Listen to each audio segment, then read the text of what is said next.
welcome to an extremely exciting edition of NCIX Tech Tips. We have the all-new ASUS ROG Matrix HD 7970 Platinum. This is a hand-selected 7970 GPU with all the overclocking and tweaking tools loaded into it, and basically, I think Slick and I are in agreement. It takes the performance crown for a single GPU card.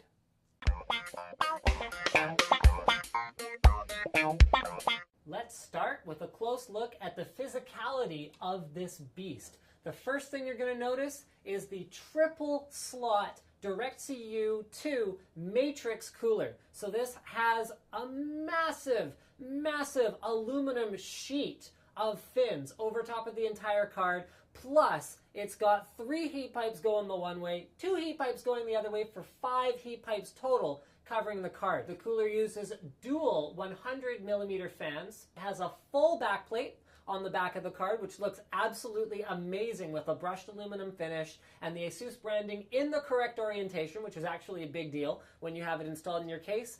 In addition to that, it has a full thick aluminum unisync on the underside of the card before the cooler. This aids with heat dissipation as well as helping the card be more rigid and not put as much strain on the PCI Express slot at the back of your case by sitting more firmly in your computer. There's a ton of exclusive ASUS features, including their 20-phase VRM. 20 power phases for this GPU. Yeah, they had to have a custom PCB in order to accommodate that, so you can see the PCB is actually quite a bit higher at the top of the card here than you would normally see on a graphics card. Dual 8-pin power connectors keep this beast powered, and then there's a whole bunch of exclusive features down the back here. So you've got ASUS's turbo fan button, their GPU tweak it, as well as a safe mode for operating the GPU in, well, safe mode. Very neat stuff on the back of the PCB as well. You've got solder points for monitoring voltages, adjusting voltages, all the kinds of things that liquid nitrogen overclockers would normally have to do manually and by trial and error in the past. ASUS says, nope, no way. This is a hand-bin card, hand-selected card. The Platinum ones are hand-selected. The other ones are Gigahertz Edition GPUs that are overclocked. But this is a Platinum card. Nope, we're going to get you guys to just go ahead and do that. Don't worry about it.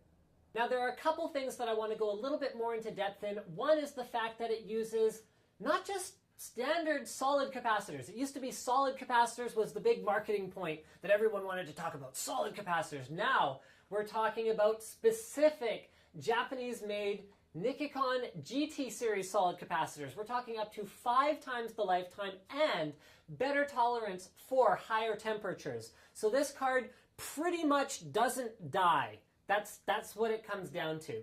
Now, all of those features at the back are pretty cool. So VGA Hotwire allows you to easily overvolt.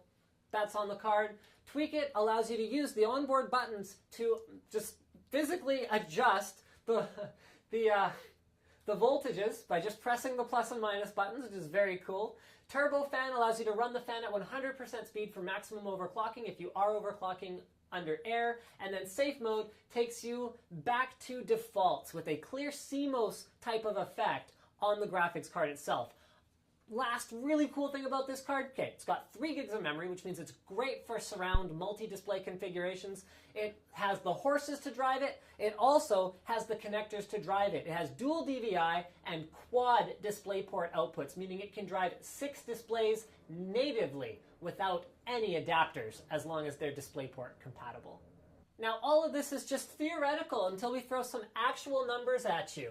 So, oh yeah, last cool thing that I totally forgot in the last shot. This indicator on the top actually tells you how heavy the load on your GPU is, so it changes colors, which is sort of neat, okay? It's compatible with 2-way, 3-way crossfire, even 4-way crossfire if you want to throw all those bridges in there. Now let's talk sexy performance. We have 2 sets of data.